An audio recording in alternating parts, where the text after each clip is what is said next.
when my stepsister Sam Clark suggested we share a husband on the eve of my wedding. I thought it absurd. She'd already gotten drunk and slept with my fiancé Luke Adams. Then looked at me with those teary doe eyes. Emmy, though Luke and I are truly in love, I feel guilty stealing your marriage. Why don't we both wed him? I refused outright. But our parents drugged me using family honor as an excuse, forcing me to become her concubine, thinking obedience might let me survive. I kept quiet. Yet Sam soon regretted her choice. She couldn't stand Luke visiting my quarters occasionally. One night she barricaded my door and set the room ablaze. I burned alive until my bones turned to ash, while she received everyone's forgiveness and lived comfortably. When I reopened my eyes, I'd returned to the day before my wedding, facing Sam's renewed pressure. I dragged my hairpin across her cheek. Don't be angry, little sister. I'm just testing this true love of yours. Chapter 1. The sight of Sam kneeling tearfully on the floor stunned me. Father's gruff Emily, what do you say about this? Snapped me back to reality just in time to catch the triumph flashing in Sam's eyes. Hatred surged through my veins. Yet I maintained calm detachment. I've been exhausted preparing the wedding. What happened? I gestured at the disheveled Luke kneeling beside her. Why is Luke here? My genuine confusion made Father blush and look away. Explain yourself. Sam. Mother rushed to comfort the trembling girl when Father raised his voice. You're frightening her. Sam's still young, you're just worried she's been deceived. She glared pointedly at Luke. The groom cowed out until his forehead reddened. This is my fault alone.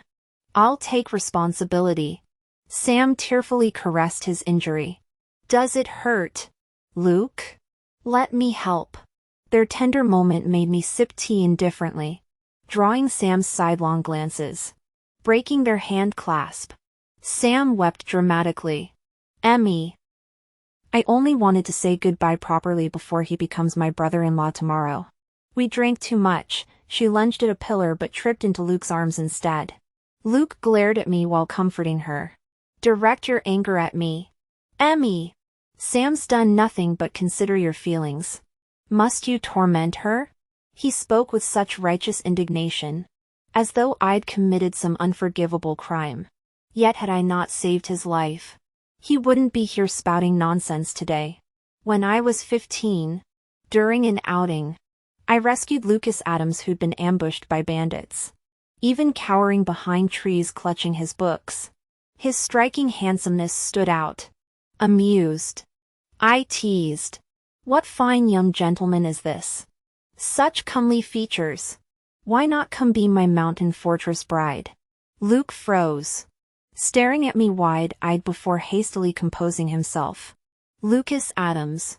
He bowed. A scholar en route to the imperial exams. My gratitude for your rescue, miss. His composure faltered as scarlet ears betrayed him, gaze darting everywhere but me. Chuckling, I brought him home, thinking Father might sponsor this promising student. To my surprise, after academic evaluations, Father betrothed me to him, praising his brilliant future prospects. Mother added that his lack of connections would ensure good behavior. Remembering his earlier bashfulness, I blushed and agreed. He stayed to study, eventually achieving second highest imperial honors. Our wedding plans progressed until I discovered his secret during our chaperone separation. He pledged himself to Samantha Clark. What gall this ingrate had to chastise me. Snorting, I slammed my teacup and slapped him hard. Fine. Let's address you directly then. Sam's naive about drunken incapacitation. But you're a man. You knew your state when you took advantage. Beast. She just turned 15. Statutory rape is a capital offense. I'll see you hang. As Luke reeled, I yanked Sam from his arms. Don't fear, dear. I cooed, emphasizing pointedly. We know you'd never willingly fornicate. He exploited your drunken youth. Justice will prevail. The word willingly hung like an executioner's blade. Sam stiffened, hatred flashing before she dropped her eyes, biting lips until father intervened. Enough. What's done is done. We must protect family honor, not air dirty laundry. Emmy, agree to handle this privately. I curtsied sweetly. How thoughtless of me. Of course reputation matters most. Let's give Sam silk rope to hang herself preserves dignity while punishing the criminal. Most efficient solution. Father purpled with rage. Monstrous. I meant no such thing. Behind him. Sam quivered tearfully as Luke shielded her, decrying my cruelty. Even mother looked appalled. How could you condemn your own sister? They forgot. Sam isn't my blood sister, just the maid's daughter father favored. The true Johnson heiress stood alone, watching her family choose the imposter, again. Back when my mother Emily Johnson was still unmarried. Her reputation for virtue had already spread far and wide, with numerous suitors vying for her hand. It was my father's solemn vow to never take a second wife or concubine that ultimately won her over. Their marriage remained harmonious even after 3 childless years, with my father keeping his promise. When mother finally became pregnant, her sister visited and advised her on how to secure her husband's favor. All men stray eventually. Aunt insisted. A wise wife presents her husband with a concubine during pregnancy, preferably someone trustworthy who will keep him close. Though initially dismissive, mother grew anxious when rumors of her jealousy surfaced. During a period when father was preoccupied with work, her paranoia peaked. At 5 months pregnant, she tearfully offered her childhood maid Lily Smith to father's bed. Despite her inner torment, mother maintained perfect composure when father confronted her the next morning, claiming she was simply fulfilling wifely duties. Father's initial disappointment turned to fascination, captivated by Lily's innocent charm contrasting mother's formality. He elevated her to concubine status. But Lily died during Sam's difficult birth, passing away at the height of father's devotion. Mother, sleepless for nights, forced tears upon seeing newborn Sam and insisted on raising her as her own. As Sam grew into an adorable girl with dimpled smiles, mother's guilt and desire for social approval transformed into excessive favoritism. Sam's constant Emmy, as she trailed after me, melted my resistance. Even when she stole my fiancé Lucas Adams the night before our wedding. I worried she'd been deceived. But when I cautioned her about Luke's character, she accused me of selfishness, proposing we share him instead. Refusing this absurdity changed nothing. Mother drugged me. Father bound me. And they delivered me to Luke's estate as Sam's secondary wife. Confined within those walls, I witnessed Sam's true nature, mother's spiritual daughter, wielding innocent smiles to mask manipulation. Their mutual pretense of affection made me the outsider. During a recent confrontation, I staggered back dramatically. Mother, Sam isn't your biological daughter. Why favor her so? Are there secrets? Her flinch betrayed guilt. Sam instantly redirected. Mother, let's focus on Luke. Emmy should surrender her engagement since we've been intimate. The room held its breath. Though Luke knelt obediently, his stolen glances at me revealed reluctance. Sam's crocodile tears flowed, but replacing Emmy would raise questions. Why not both marry him? I surveyed the room, father's resigned nod, mother's relieved sigh, Luke's barely concealed glee. The perfect American family facade cracked, revealing rotten foundations. My turn to smile. If they wanted drama, they'd get Broadway-caliber theatrics. I knew if I continued being a pushover, I'd end up repeating my past life's tragedy. I had to bare my fangs to make them think twice about crossing me. Turning to Sam with feigned bewilderment, I challenged. True love? So you're claiming this wasn't accidental drunkenness but genuine affection? Sam's eyes flickered with discomfort as she lowered her head. I'm sorry, Emmy. Aw. I sighed theatrically.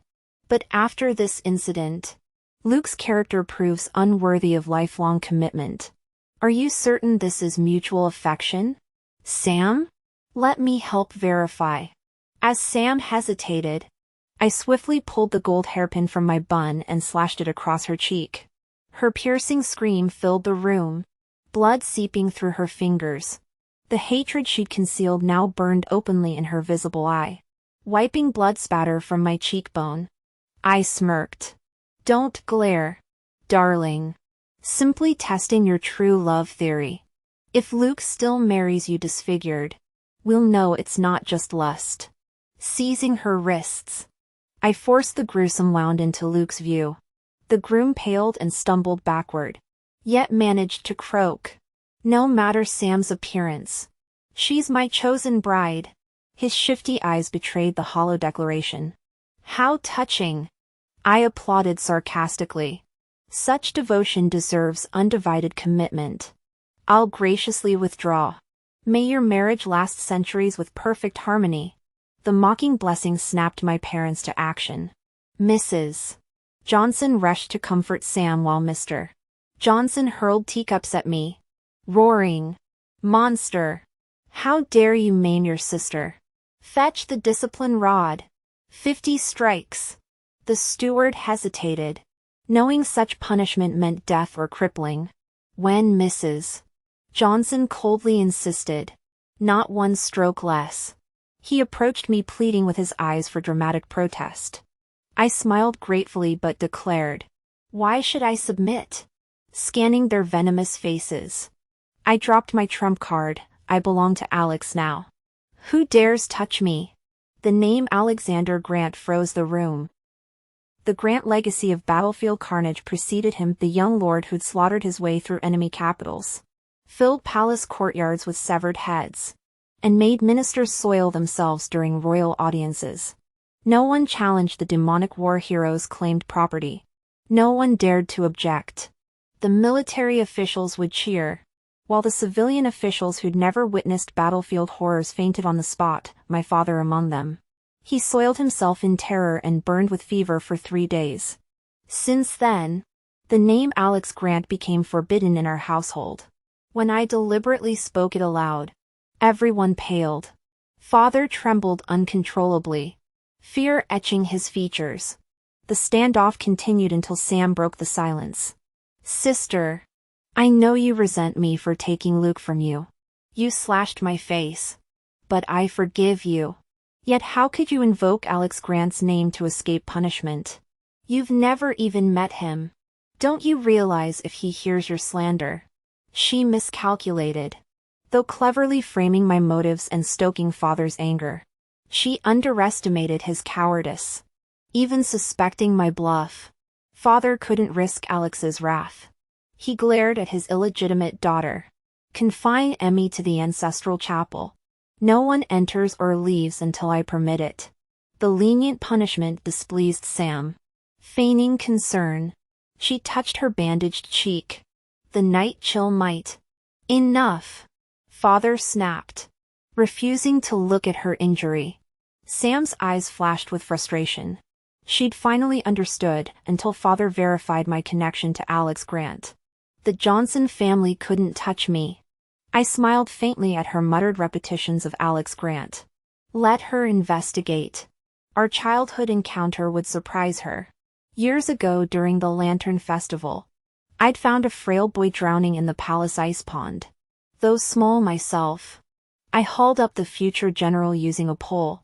He vowed to repay me, a promise I dismissed from the sickly youth. Years later at a banquet, I witnessed Alex coldly impale a woman who'd presumed upon past favors. His lieutenant's words chilled me, pathetic creature. Daring to blackmail the general. I fled, terrified of becoming another presumptuous corpse. In my past life, trapped in Luke's manor, I'd considered seeking Alex's help. But fire claimed me before acting.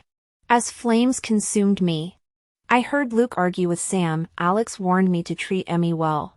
"He'll destroy us if..." Sam laughed. "Accidents happen. She's atoning for her mother's sins." Only then I understood. She believed my mother killed her birth mother Lily. All her cruelty stemmed from twisted vengeance. Now reborn, I'll let this delusion sustain her while I weave a deadlier web. Due to her status constraints, Sam couldn't harm her own mother, so she subjected me to the same torment her birth mother endured. Alex had been secretly watching over me all along. He initially thought I avoided him out of reluctance for connection, but upon discovering my dire situation, he coerced Luke into treating me better. Though his misguided approach provoked Sam's lethal jealousy, I did experience temporary relief and remain grateful he remembered my life-saving favor. Now confined to the ancestral hall, I anticipated Sam's retaliation for disfiguring her. To move against me openly, she'd need parental authority, which required disproving my connection to Alex. The perfect solution? Make Alex publicly deny our ties himself. Sam indeed delivered. Father publicly transferred my engagement to Luke under the pretext of incompatible birth charts, with guests murmuring suspicions yet staying silent. But her fatal error came when she invited Alex in my name, seeking to expose our non-existent relationship. Alex arrived declaring, "I came to see why Miss Sam forged her sister's invitation to slander Emmy." His icy gaze pinned Sam as he tossed down the fake summons. The hall froze when he demanded, "Who granted you permission to mock me?" I seized the moment. Voice trembling, "Sister. I surrendered Luke after your drunken indiscretion. Why still tarnish me?" Gasps erupted as elderly guests noted Sam's non-virginal gait. Under scrutiny, her trembling hands dropped the bridal fan, revealing gauze-covered scars. Alex unexpectedly flushed when our eyes met, abruptly turning to expose reddening ears. Meanwhile, Sam's tearful protests drowned in mounting scorn. The crowd's judgmental stares transformed her bridal procession into a walk of shame, whispers of ruined goods hanging heavier than her veil. "Sister, clearly it's you who has another love interest and refuses to honor the engagement." Scheming against me, she was really quick-witted. Her meaningful pause, combined with that innocent, wronged expression, made everyone understand the unspoken implications. Someone eager for drama called out to the groom cowering in the corner, "Luke Adams, care to explain why there's suddenly a different bride? Were you truly tricked?" Luke kept his eyes fixed on the floor, pretending not to hear. He must have realized my close connection with Alex, understanding he couldn't afford to offend him. Even when Sam pinched his waist through her sleeve, he remained unmoved. The awkward silence was broken when Mother appeared. The crowd immediately redirected their accusations at her, bombarding her with questions. Her smile strained as she glanced between Emmy and me, ultimately choosing her favorite. My second daughter has always been the obedient one. The implication was clear: Sam couldn't possibly act so disgracefully, making me the liar. I lowered my lashes with a cold smile. If they claim I plotted against Sam, let's involve the authorities. Alex thought for a moment and then supported me. Let's do that. Everyone involved should go to the Imperial prison for a thorough interrogation. This concerns both the Johnson and Clark families' reputations, my own standing, and the new scholar's honor. His grave tone carried an underlying threat. The Imperial prison was no joke. Survivors came out permanently scarred. Though few knew Sam's secrets, the servants' testimonies would reveal the truth. Moreover, every noble family had skeletons in the closet. If torture exposed any Clark family scandals, they'd become the capital's laughingstock. My previously hidden father rushed out in a panic. Emmy would never scheme against her sister. Sam and Luke simply had too much wine and imagined being tricked. His verdict ended the farce. But Sam and Luke's real ordeal was just beginning, not just their wedding, but the spreading rumors. Too intimidated to face Alex, Father assigned me to host our guest. Seizing a moment, I thanked him properly. He stood before me, his cool eyes softening with unexpected warmth that took my breath away. A quiet chuckle escaped him as he averted his gaze. "If mere words warrant such gratitude, how should I repay you for saving my life and reshaping my destiny?" I frowned. "I understand saving your life. What rebirth do you mean?" Alex shifted uncomfortably. Had you not deemed me too weak to repay your rescue, I wouldn't have trained relentlessly to restore my family's glory. Such a profound debt demands personal compensation.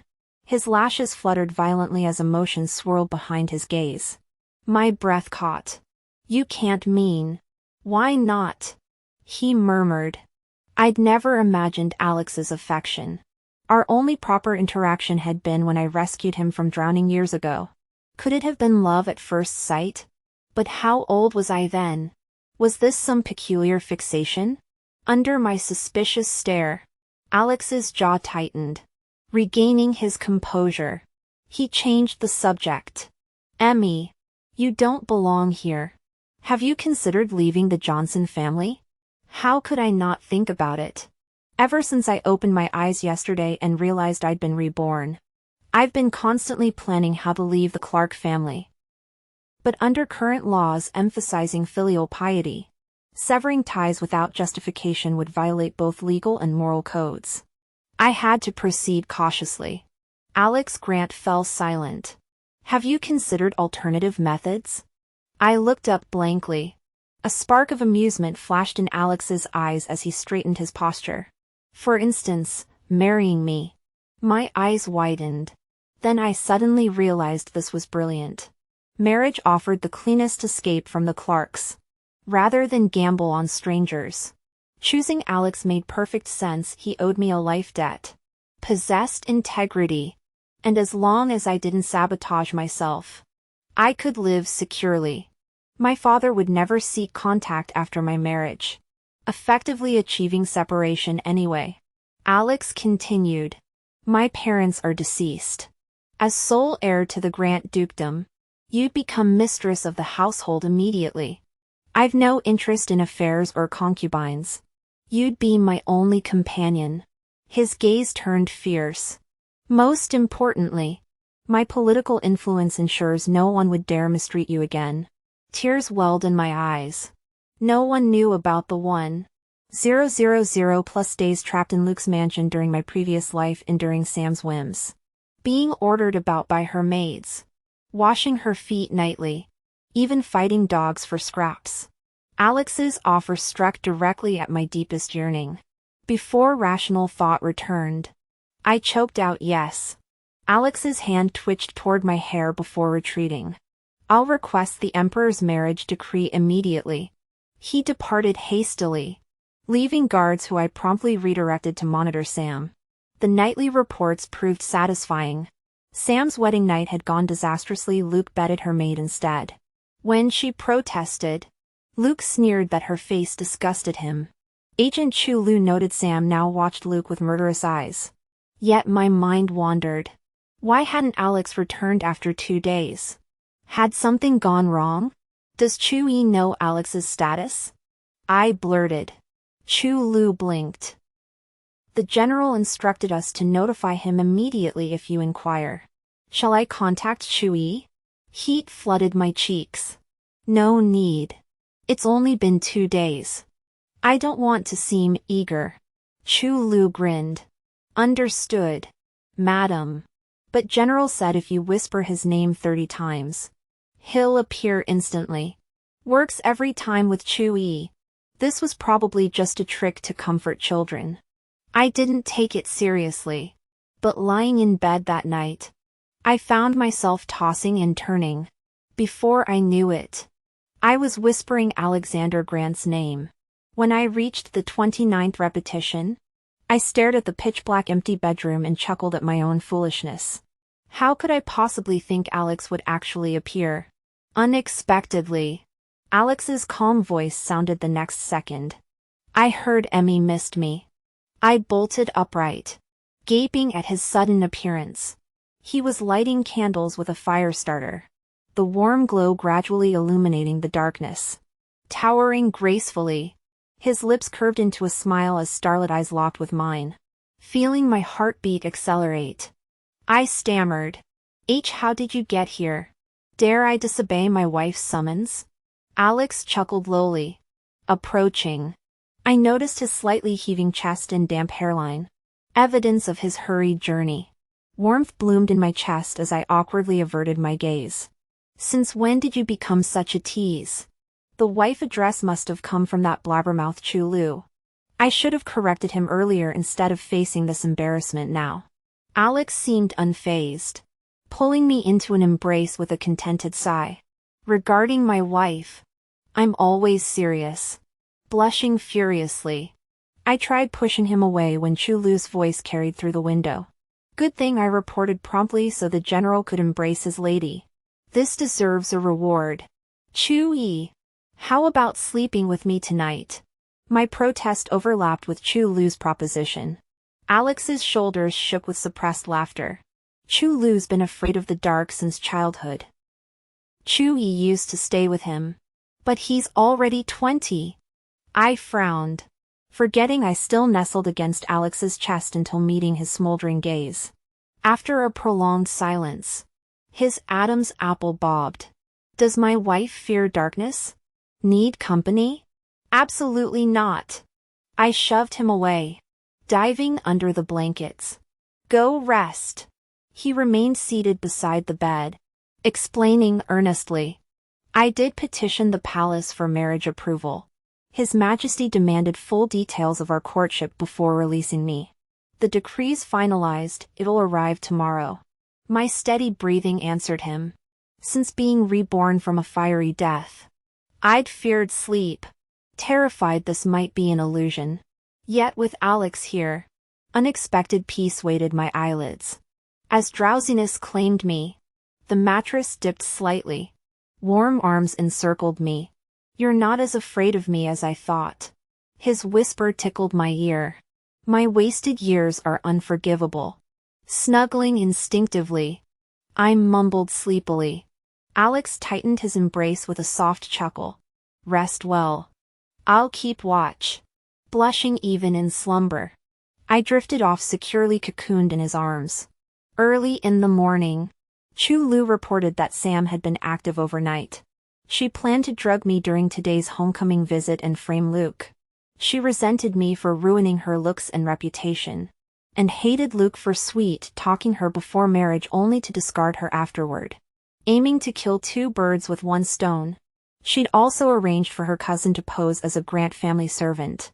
This man would infiltrate Sam's chambers during the homecoming procession to stage an illicit encounter with me, then lure Luke to discover us. Chulu noted the cousin bore familial resemblance to Sam and moved with peculiar stiffness in his legs. When I asked about his injury, the young guard flushed crimson and mumbled denials. Before I could press further, Madame Zhao arrived summoning me to receive the visiting second young mistress and her groom. Chulu objected, recalling Alex's strict orders to protect me while he secured the imperial decree. I smiled. No risk, no reward. Sam soused the wind, let her reap the whirlwind. Our preparations delayed us. Upon reaching the parlor, we found only Mrs. Johnson wreathed in smiles. Sam's resting now. She wants to apologize properly.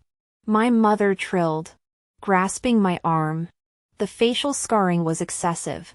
But consider it even for stealing your fiancé. Even?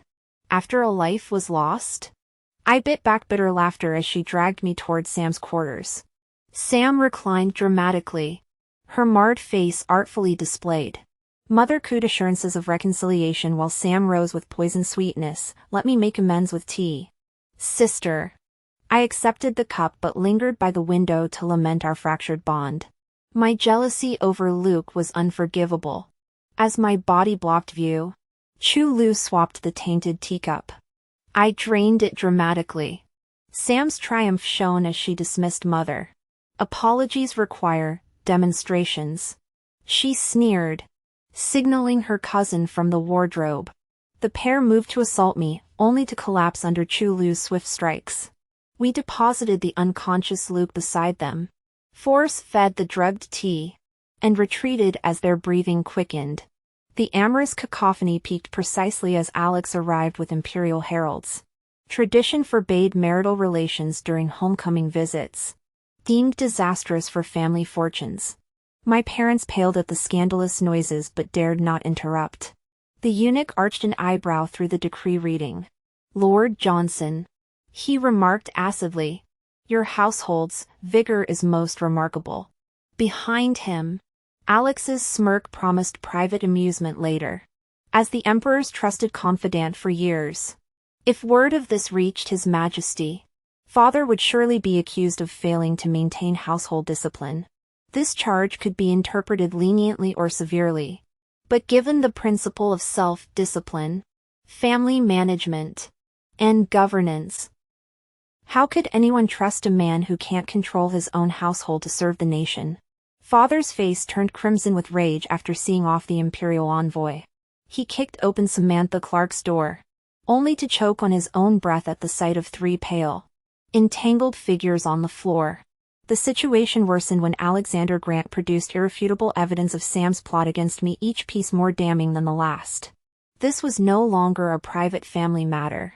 With the imperial marriage decree issued, I was now the future Lady Grant, giving Alex every right to demand accountability.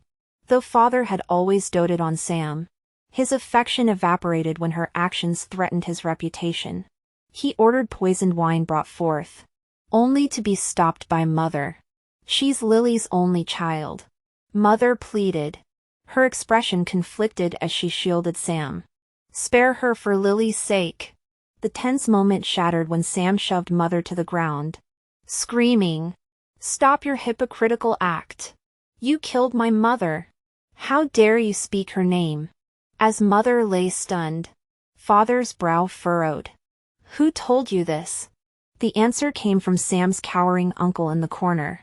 If you hadn't murdered Lily, she'd still be alive. The truth unraveled painfully. Years ago, mother had given her maid Lily a precious ginseng root during pregnancy, unaware that Lily's childhood sweetheart had manipulated her into surrendering the life-saving herb. Childbirth is already a death gamble. Mother wept accusingly at the uncle. How could you steal her last protection? The revelation exposed multiple betrayals: Lily's secret love for her cousin, the uncle's manipulation, and father's belated realization that his beloved concubine had never truly loved him.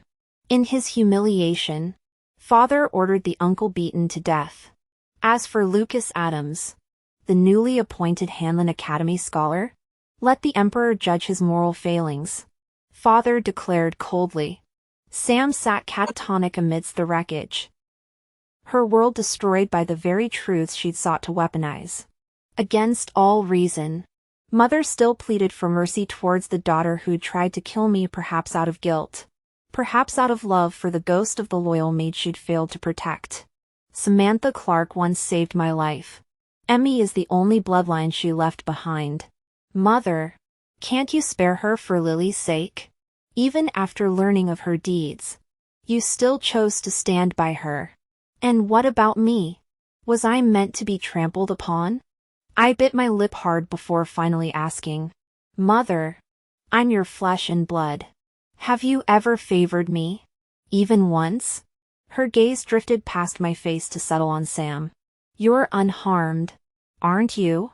Her quiet words severed our maternal bond forever. I stood frozen, trembling with grief so profound it turned my bones to ice. Alex noticed my distress. Hidden by our sleeves, his warm hand closed over mine, steady and resolute, thawing the numbness in my limbs. Grateful, I gave him a small smile before turning back to mother. You gave me life, and for that debt, I'll spare Sam.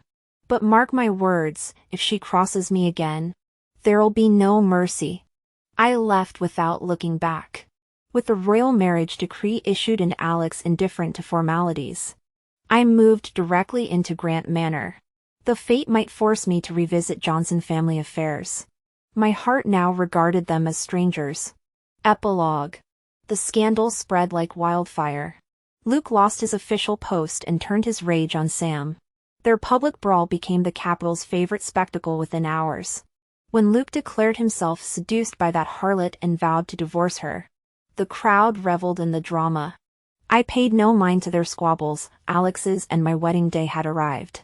Amid crimson silks and jubilant music, he gave me the grandest celebration imaginable. Yet my joy faltered when an anonymous letter arrived. its snowflake watermark blurred by tear stains. That night, flames engulfed the Adams residence. Fire consumed both Luke and Sam, leaving no remains to bury.